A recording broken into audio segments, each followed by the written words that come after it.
All right, in this next video, we're going to talk a little bit about how cells differentiate, how one cell, in the case of a fertilized human embryo, becomes 256 different kinds of cells in the human body.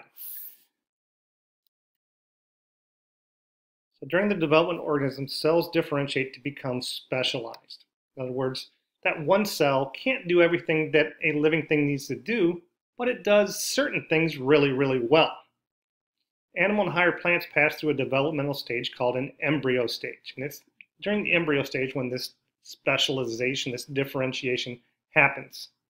So in a plant cell, you have cells that are really good at absorbing water from plants, carrying out photosynthesis and transportation. So differentiation is the process by which cells become specialized. And we're starting to understand how this happens, and that's going to lead to some important things we'll discuss in just a moment. So we learned a lot about differentiating by studying, believe it or not, worms. And we looked at where in the development process different cells became different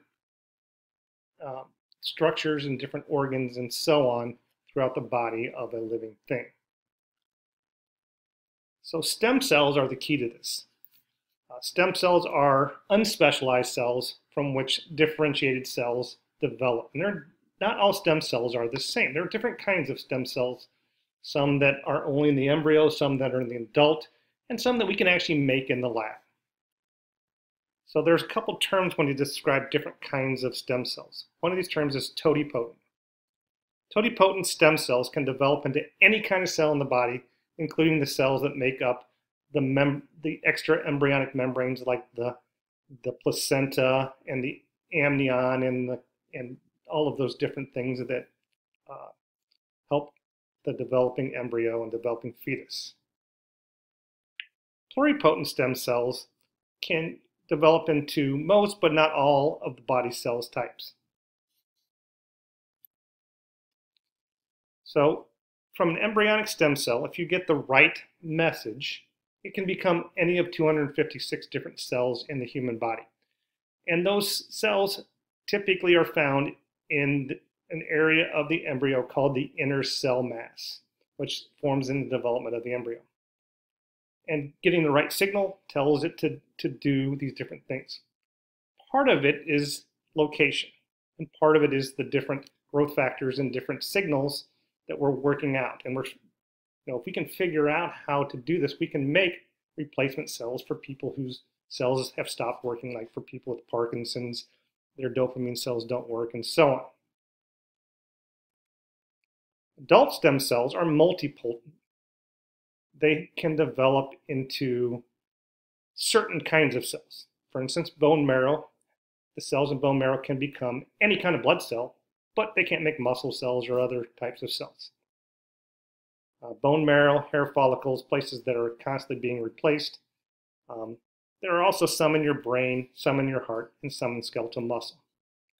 So using stem cells for what we call regenerative medicine has great promise, but there's also been some issues in the past. Now, if we can take stem cells from a person, give them the right signals, we can grow them some new cells and help them to heal. Or sometimes we can just take stem cells and inject them into a damaged area of the body, like an area of the heart that's had a heart attack. And in some cases, they will start to make new cells to replace the damaged cells. And that's the whole promise of regenerative medicine. Again, it doesn't always work right. And again, where do you get the stem cells?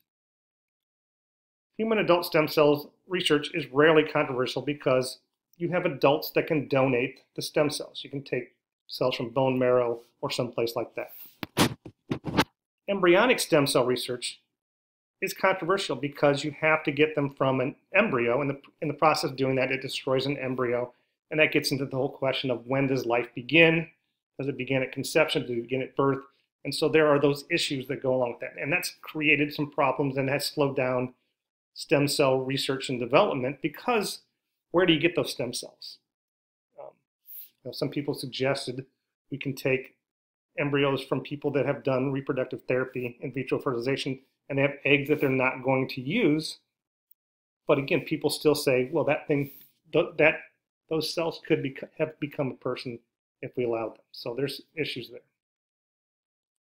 Then along comes what we call induced pluripotent stem cells. We can take an adult cell and we can treat it in a way that it becomes a stem cell. Again, it goes back and it becomes de-differentiated. And that allows us to create stem cells from adult cells that are much less controversial. And so it allows us a different place to get stem cells.